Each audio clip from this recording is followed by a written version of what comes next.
The young Argentinian Franco Colapinto has exploded onto the F1 scene. In his short stint at Williams, he's outperformed Alex Albon, impressed pretty much everyone involved in the sport, and caused some pretty wild rumours. And while talk of Red Bull apparently paying Williams $20 million to be allowed to field him in 2025 must be rubbish, it does go to show the amount of hype that he's producing. But that's what points finishes and competitive racing will do for a rookie driver's stock. And while that's all very impressive, I actually think there's one more aspect about him, which I think is the most exciting thing about his F1 start so far, and everyone seems to be missing it. I'm George, you're watching F1 Reverse, and this is Don't At Me, the show where I get to offer a little bit of my own opinion on Formula 1. Make sure you stay till the end today because I've got an exciting announcement for you. But before that, let's get on with Franco Colapinto. Okay, that title may have been a little bit of hyperbole. Calling Franco Colapinto a star in the making after just 5 races is probably jumping the gun a bit. But I'm not just saying that because he looks strikingly like Ayrton Senna. Though the likeness is there, there's more about him that's exciting than just that. Since joining the grid in the place of Logan Sargent, he's shown some incredible pace. In Mexico, he got slapped by Alex Albon in qualifying. There's actually no better way of putting it. But in the 3 previous races, he's absolutely matched his far more experienced teammate. Considering Franco just hopped in mid-season, he had no pre-season testing, he had just 1 FP1 session in Silverstone, being able to match Alex Albon from race 2, well, that's pretty impressive. That 1-lap pace is only going to improve as he gets more comfortable in the car, but what's even more impressive is what he's showing on Sundays. Franco has found himself battling far faster drivers than him in recent races, and he's more than holding his own as well. Remember when Sergio Perez constantly complained over the team radio in Singapore that he couldn't get past Franco? Or what about when he kept Lewis Hamilton behind him lap after lap in Baku? Franco has, so far, shown some serious racing craft and some pretty impressive defensive skills as well, especially against those two. But of course, everyone knows that, and you're not here to hear things that you already know about Franco Colapinto. You could get that from watching any of the YouTube highlights actually from any of the races. No, the thing that everyone is missing, the thing that really makes him stand out, is the attitude that he's brought while performing on track. Franco's arrived mid-season with almost no testing. What you'd expect from a rookie F1 driver coming in with absolutely no practice in an F1 car is a little bit of kind of timidness. You'd expect them to maybe go out on track and take it easy. You know, they don't quite know the limits of what they're driving. They don't want to squander their first chance in the car by wrecking it straight off the bat. But you would never know that Franco Colapinto did no preseason testing or kind of tested that car at all. You never know he came in mid-season. He looks confident, and I'm not just talking about the way that he has the balls to ignore Martin Brundle on a grid walk, but it's how he's driving on track. Franco isn't afraid to get his elbows out. He isn't afraid to make some big moves, and that isn't an easy thing to do for a rookie amongst all these racing legends. As a rookie coming into Formula 1, I mean, that's the truth of it. You are surrounded by F1 legends. At his second ever Grand Prix in Baku, he found himself lining up on the grid alongside Fernando Alonso, with Max Verstappen right in front of him. That's 5 Drivers' Championships charging into Turn 1 with you, but he held his own. He got his elbows out, kept his position, and he went on to have a good race. In fact, it was later on in that race that he got his elbows out and kept the 7-time world champion of Lewis Hamilton slap bang behind him. He finished 8th in his second ever Grand Prix and scored some pretty good points for Williams. If Alex Albon hadn't finished 7th that race, it would have been Williams' best finish of the season. Just let that sink in for a second. In his second ever Grand Prix, in an uncompetitive Williams car, he got the team's, or what would have been, the team's best finish of the season. Now, you can't do that unless you come to Formula 1 with the attitude that you're going to compete. Not to learn for a few seasons before pushing on, or even learn for a season before pushing on. Far too many drivers have recently come into Formula 1 and just completely failed to make an impression. And I think it's because they've all got the wrong attitude. But Franco's getting it right. So, Franco, Oscar Piastri, Liam Lawson now as well, they've all had a pretty impressive impact in Formula 1 straight from the off. But over recent seasons, there have been far too many failures, especially when you compare it to the successes when it comes to junior drivers. Last season, Logan Sargeant and Nick de Vries joined the F1 grid, and neither of them really made any kind of impact in Formula 1. Nick lost his seat after 10 races, and Logan was obviously replaced this year by Franco. Part of the problem for both drivers was that they never really competed. And when I say that, I'm not just talking about in lap times, which, especially for Logan, were obviously a problem, but they never really made themselves known on track. With how many incredible junior drivers there are battling for a place in F1, you cannot take your time to get comfortable in Formula 1. There is no opportunity for you to ease into this sport anymore.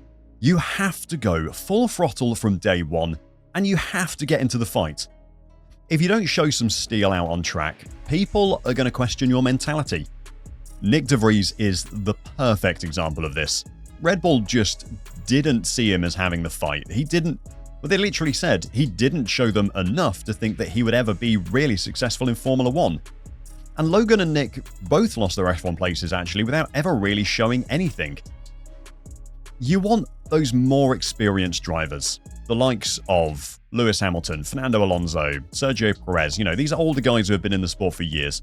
You want them on the radio complaining about you, saying they can't get past you, saying that you're going for crazy moves, because that's how you know you're doing something right, when you're really getting under the skin of the established order.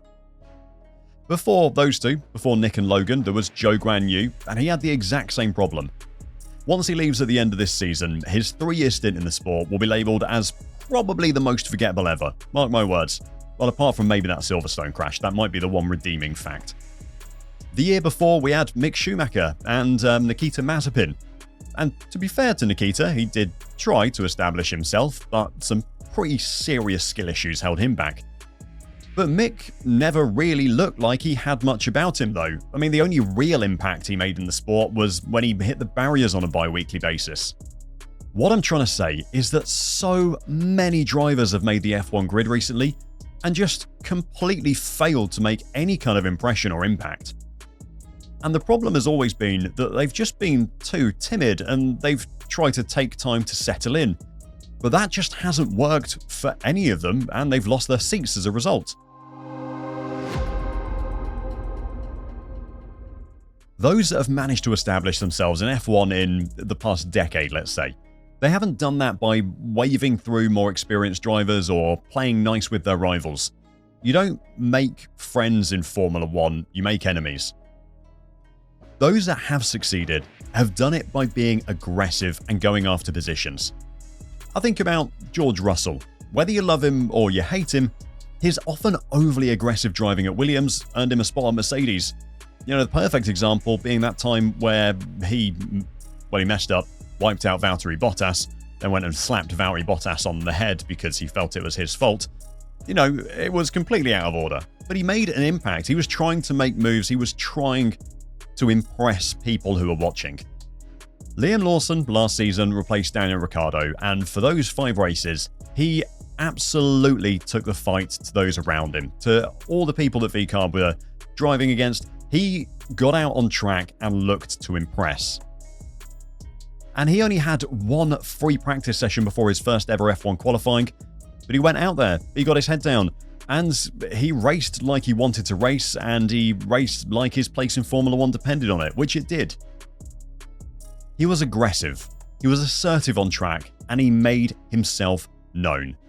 He's carried that on this year as well. He's replaced Daniel Ricciardo again, beaten Yuki in his first race, and then given Perez the middle finger in his second race, literally. I mean, he's making an impact, he's making himself known, and people are talking about him being at Red Bull next season because of it. After the Mexican Grand Prix, there was an insane quote from Checo. And he said it after the race, basically that Liam Lawson should have shown him more respect because he's a senior driver, and he should have let him pass instead of fighting for positions. Now that is just an utterly insane thing to say. If I'm an F1 boss assessing a rookie driver, I want to see that they've got the courage to get their elbows out and take the fight to their competitors. Whether they are Sergio Perez or whether they're Max Verstappen, I don't care who it is. I want a driver who's going to go out there and fight for points for my team. What I don't want is someone who's going to let people pass and thank them for letting them come and play. This isn't the schoolyard, it's elite level competitive sport. Oscar Piastri debuted last season, and while off track he's, this polite, quiet young man, on track he is anything but that. With Lando Norris chasing down a World Drivers' Championship this season, Oscar has been right at him anytime there's an opportunity. He could not care less. He is in it to win, and that's exactly what people want to see, and that's exactly why Oscar's being spoken about as this incredible talent. And that kind of attitude is the exact same thing that Lawson showed in Mexico that really pissed off Sergio Perez. All three of them are going out on track. They're all making moves when they can, they're getting their elbows out when they can, and they all look like serious drivers, not someone who's only been in F1 for a couple of races. Whenever there's some new rookie on the grid, their driving skills are always going to be under question. No one really knows how good they're going to be at physically driving a car. Obviously, they're incredible drivers, they made it to Formula 1, but are they in that absolute elite level where they're a top 10 F1 driver, or are they any one of those drivers that I named earlier who's just dropped out of the sport and been forgotten about? No one really knows when you first start in F1 how far you're going to go. No one knew Piastri was going to be so good. No one knew that Mick Schumacher was going to be so bad. But what is immediately obvious when you get out on track is the attitude and the confidence that you bring. Franco just has this attitude where you just think he doesn't really care who it is ahead of him or who it is behind him. He's going to go out there and fight for points like his life depends on it. And that's what F1 teams want. That's the driver they want in their car. The really, really promising rookies show that kind of determination, that kind of I'm the best guy out here attitude. Sure, Franco might get in a few tangles as he explores the limits of his car, but he's so much better off doing that than playing it safe at 90% for a couple of seasons before losing his seat to another rookie just because he didn't want to upset some middle-aged veteran driver who's forgotten what it means to race. So just before I sign off, the announcement I wanted to make was that over the past few months I've started sim racing and I've been absolutely loving it. So much so actually that I thought I would create a channel where I can show off my complete lack of driving skills, but hopefully over time there'll be some actual driving skills to show off. It's called Deck Chair Racing, and it's just me hopping in iRacing, going and racing, having fun, and hopefully being entertaining as well. If you're interested, then there'll be a link to the channel down below, and if you're at all interested, then there should be a couple of videos posted by the time that you're watching this.